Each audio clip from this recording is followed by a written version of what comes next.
Welcome back to the Mystery Sauce, where you can hear true crime, mystery, and stories from the unknown. But before I get started, go ahead and smash the like button to help the channel grow. So let's get started. On the fateful morning of February 2nd, 2012, a young man arrived at a snowy parking lot in Anchorage, Alaska, off a bustling 4-lane highway. Amidst the rows of parked cars, he navigated towards a brightly teal shack. It was the Common Grounds coffee shop where he worked as a barista. As he approached the white door employee entrance, he noticed something amiss. The door was already unlocked. This was odd, as the night before, the 18-year-old barista, Samantha, who was responsible for closing up the shop, had been responsible and diligent in her duties. The young man shrugged it off and stepped inside, only to be met with an unsettling scene. There was napkins littered all over the floor, towels and cups were scattered about, and everything was in disarray. It was as if Samantha had simply vanished in the middle of her shift. The young man walked over to the cash register, only to find that it too was unlocked. The money tray was empty, and he realized with a sinking feeling that the shop had been robbed. The previous night, Samantha had asked her boyfriend Dwayne to pick her up after her shift, but he was late due to being held up at his job. When he arrived at the coffee shop, he found it dark and empty. There was no signs of Samantha anywhere. He pressed his face against the window and knocked on the window, but nothing. The interior was devoid of any life in there. Dwayne's mind immediately went back to the argument he had with Samantha via text message earlier that night, where she had accused him of cheating on her. But even though the argument was ugly, he still cared deeply for her. So as he drove back to his truck, he couldn't shake the feeling that something was really wrong. He tried to reach out to her. He sent a text message to her asking if she was okay and if she had made it home safely. But after several minutes of no response, he felt the need to act. So he decided to go to her house and make sure she was there, even though they were fighting. So as he approached the door, he was met by her single father, James. Dwayne explained that he hadn't seen Samantha after her shift and wanted to make sure she was okay. But James' answers was not what he expected. "She's not here. I have no idea where she is. I haven't spoken to her," he said with a worried look in his eye. The two men sat in James' kitchen and started frantically texting and calling Samantha. They're trying to figure out where she was. And then just as they were losing hope, Dwayne's phone lit up with a message from her. It was a short and to the point, indicating that she was still upset with Dwayne, but needed time to think and would be with some friends for a couple of days. She asked him to let her father know where she was. But as James read the message, he couldn't shake the feeling that something was really off. It was uncharacteristic of Samantha to not reach out to him directly and to ignore all of his calls and texts when he was so worried about her. So the two men stayed up late, calling and texting, hoping for more information from Samantha, but she never responded. So as the sun morning rose, and still with no more messages from Samantha, the feeling of unease only grew stronger. But they were desperate for answers. He made his way to the Anchorage Police Department and reported her missing. The officers sprung into action, and the first thing they did was to call the owner of the Common Grounds coffee shop where Samantha worked. The owner informed them that they had just received a call from their barista that there had been a robbery and no one could get in touch with Samantha. The owner promised to send the security footage from the night before to the police department as soon as she got her hands on it. Meanwhile, other officers were making calls to Samantha's friends and family members, hoping to find some clue about her whereabouts. But to their utter disappointment, no one had heard from her and no one knew where she was. So then, some officers decided to visit the Common Grounds coffee kiosk to get a first-hand look at the scene. When they arrived, they found no signs of a struggle, either outside or inside the kiosk. Underneath the counter, they found a panic button that had not been pressed. The police began to work on the theory that Samantha had robbed the kiosk and then left her of her own accord. But there was a missing piece in the puzzle, and it confounded the police. How did Samantha physically escape the coffee shop? She didn't have a car that night, and it was far too miserable and cold to walk. Anchorage is not exactly a walkable city, and Samantha was truthful, and she said that she was going to spend a couple of days with some friends. So why didn't any of her friends know where she was? Well, the question was answered later that day, when the owner of the coffee shop made the security footage available.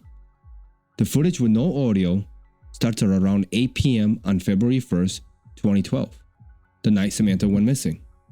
It showed Samantha inside the kiosk working alone. She's cheerful and busy. Suddenly, someone out of the camera's range comes up to the window and orders a drink. Samantha acknowledges their order, prepares the drink, and turns to give it to the person. But as she turned to hand the drink over to the mysterious figure, she suddenly stepped back, her arms going up in defense. Seconds later, she reached over and turned off the lights inside the kiosk. She then dropped to her knees, her back to the window, remaining in that position for a full minute, not speaking or moving. As the minutes ticked by, Samantha slowly rose to her feet and made her way to the cash register. She opened it up and scooped out some money, walking back to the window and appearing to hand it to the shadowy figure on the other side. And then without warning, Samantha dropped to her knees again, her back still to the window. 2 more minutes passed before the figure leaned their upper body inside the coffee shop, reaching down to tie Samantha's hands.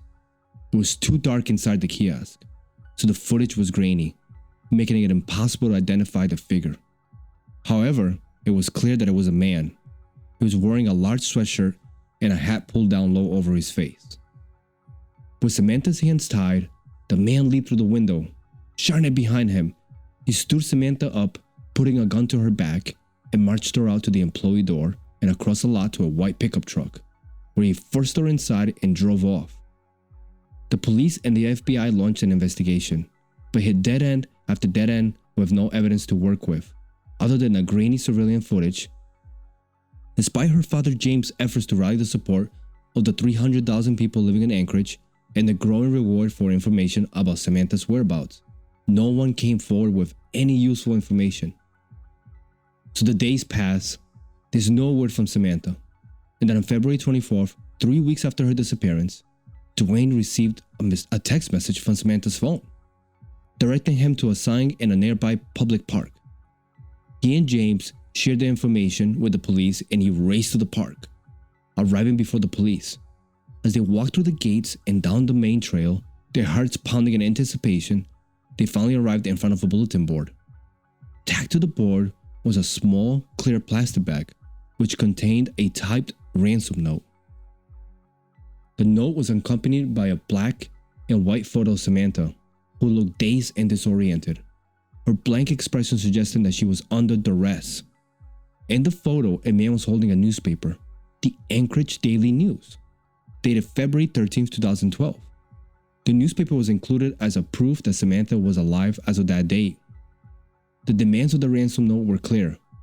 James was instructed to deposit $30,000 into Samantha's account immediately. If he followed these instructions, Samantha would be released 6 months later. Desperate to save his daughter, James deposited a portion of the ransom money into her account. The FBI monitored the account, waited and watching to see if anyone would try to withdraw the money. Sure enough, a few days later, 3 separate withdrawals were made within Anchorage. Each time the FBI received a notification, they rushed to the scene, but whoever had tried to make the withdrawal was already long gone. The only clues to his identity were a ski mask and dark sunglasses, making it impossible for authorities to catch him. For over a week, the account remained silent, and no word was heard from the owner, Samantha. But just when authorities thought the case was turning cold, the masked man struck again. This time he hit ATMs in Arizona, New Mexico, and Texas, leaving authorities with nothing but empty-handed frustration. They would arrive at the scene just moments too late, the masked man long gone by the time they retrieved the security footage. However, the tide started to turn on March 7th, as one of the surveillance videos from a Texas ATM showed a possible breakthrough.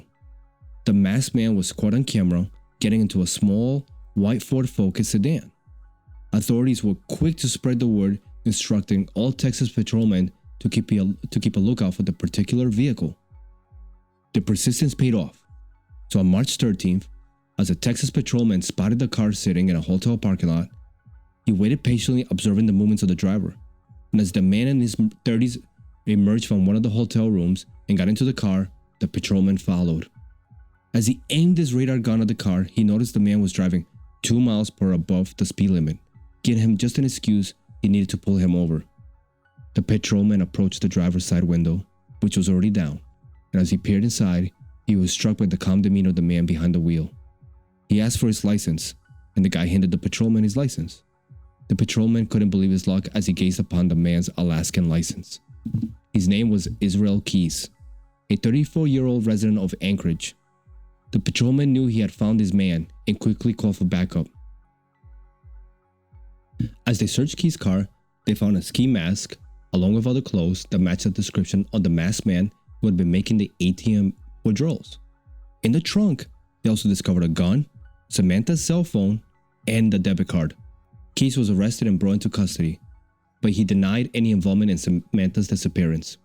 However, as authorities presented him with the overwhelming evidence, Keys' facade began to crack. He eventually caved, agreeing to spill the full story in exchange for an Americano coffee, a peanut butter Snickers, and a cigar. Once he had his items, Keys began to speak. He recounted a tale so disturbing and graphic that the FBI has yet to release the full transcript of his confession. Based on what was made public, Keys stated that on February 1st, 2012, he decided to rob the Common Grounds coffee kiosk. He walked up to the window, expecting to see a teenager working inside, and was right, it was Samantha. He asked her for an Americano, and as she turned to make his drink, but his plans changed when he laid eyes on Samantha. As Samantha handed Keys his Americano, he discreetly pulled out his gun and aimed it at her. With fear in her eyes, she put her hands up and backed away. As Keys tied her hands and stuffed napkins in her mouth to silence her, he then marched her out to the coffee shop and into his car, where he informed her that she was going to be his hostage. Samantha tried to compose herself, but the fear was evident in her eyes. She told Keys that her family was poor and that he wouldn't be able to get much money from them. But Keys was undeterred. He knew that her family would do whatever it takes to get her back, and he was willing to wait for the ransom money. As they drove around Anchorage for hours, Keys stopped periodically so that Samantha could relieve herself, and at other times, so that he could smoke a cigar. Meanwhile, he had taken Samantha's phone and sent a text message to her boyfriend, informing him that she was spending a couple of days with friends and that he should tell her father. Samantha was trapped, held hostage by a man who threatened to kill her if she tried to escape or flag anyone down. She was obedient, but she was also scared and didn't know what her future held. Keys was in control, and it seemed like there was no way out for Samantha. But as the clock struck midnight, their journey took a sinister turn. Keys pulled into his driveway and directed Samantha to the back seat, where he covered her with tarps and issued a chilling threat. If she tried to escape, he would kill her. Keys walked into his home, where his 10-year-old daughter and girlfriend slumbered peacefully, unaware of the danger that lay just feet away. So Keys was living a normal life and hiding this dark passenger. In just a few hours, they were scheduled to embark on a luxurious 2-week cruise to New Orleans. But before they set sail, Keys had other plans. He returned to his car and blindfolded Samantha before leading her down the driveway to his shed. Once inside, he secured her to the wall with a rope around her neck and cranked up the radio to mask any sound she might make. With a cold reminder that escape was not an option, Keys left her with a few cigarettes and the assurance that as soon as he received the ransom money from her family, she would be set free. But in the comfort of his home, Keys poured himself a glass of wine and began to relax. But as the night wore on, he couldn't shake the feeling that he needed to check on Samantha. He grabbed a cup of water and made his way back to the shed, ready to keep a watchful eye on his captive. Samantha sat bound and afraid. Her body was straining against the rough rope that tethered her to the floor. Despite her fear, she managed to compose herself and asked the only question that mattered. "Did you speak to my father? Did you figure out the ransom situation?" Keys lied with a sly grin. "Yes. Talk to your father. Everything's worked out fine. He's gonna raise the money and we're gonna get you out of here. Everything's going exactly to my plan." Samantha's face relaxed. Her nightmare seemingly came to an end. But Keys was playing a cruel game. With a sudden jolt, he grabbed her, rectifying her restraints with even more force and precision.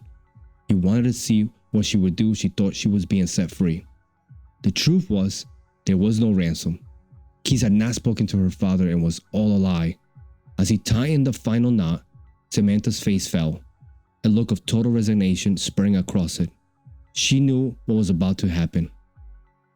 Keys left the shed, checking once more on his daughter and girlfriend to make sure they were still asleep. When he returned to the shed, the smell of urine and sweat filled the air. Samantha was even more afraid now, her body trembling in fear as Keys approached her with a malevolent gleam in his eye. And then he began his assault on her. And then after Keys was done, he was standing over her, putting his clothes back on. Samantha lay there, her breath shallow as she gazed up at this figure. She knew what he was about to do, and in her heart, she feared for her life. But she was brave, and she tried one last time to reason with him. "Are you gonna kill me?" she asked, her voice barely above a whisper. The figure looked down at her, his eyes cold and unyielding. "Yes, I am," he said with a quiet finality. Samantha's heart beat fast, but she refused to give in to fear. She tried to argue, to find another solution, but the figure was resolute. He saw no other way. At 4 a.m., the figure plunged a knife into Samantha's back. Her body convulsed, but she made no sound, choking her until her movement stopped. Keys watched as the light faded from her eyes. He told investigators later that she never made a sound. Afterwards, Keys cleaned up and went back inside his house. He took a shower, woke up his daughter, and told her to get ready for the vacation to New Orleans. While she was getting dressed, he went back to his shed, rolling Samantha's body up in a tarp and hiding her in the back. He unplugged the space heaters, turned off the lights, and double-locked the shed. At 5 a.m., the cab arrived, and the figure and his daughter made their way to the airport. The 2-week vacation was uneventful, but when they returned, the figure had a sinister plan in store. He went back to the shed, unrolling Samantha from the tarp. To his surprise, she still looked fairly lively, and so he dressed her in new clothes and applied makeup to her face. He braided her hair and stitched her eyelids open to give the impression that she was alive and alert. Holding a copy of the Anchorage Daily News next to her, the figure took photos, creating the proof of life for the ransom note. After capturing the proof of life photos, Keys sadistically chopped up Samantha's body into pieces and disposed of her in a nearby frozen lake. But she was not his first victim. Keys was a serial killer who preyed on completely random people for the thrill of watching them die. He had hidden kill kits all over the country, filled with weapons and tools for capturing and killing the next target, be it young or a small male or female, alone or in a group. Keys confessed that as soon as he laid eyes on Samantha, he knew he would kill her. The ransom and robbery were just a ploy to keep her in line and give her false hopes that she might survive. The second she stepped out of the coffee kiosk, she was already doomed. Keys admitted to killing Samantha, as well as an elderly couple in Vermont. But he took his own life in a jail cell before revealing any more of his victims. To this day, the exact number of people killed by Keys remains unknown. Some speculate it could be as many as 11, based on a drawing he made in his jail cell. But the truth is, we may never know the full extent of the terror the Keys wrought on innocent people. That's a wrap for today's tale, but the fun doesn't have to end here. If you're craving more spine-tingling stories, true crime cases, and weird history tidbits, then make sure to hit the subscribe button. Every week I'll be sharing 2 long captivating stories and 2 shorter bizarre history stories, so you'll never run out of thrills. So what are you waiting for? Join the adventure and subscribe now. Thanks for tuning in, folks.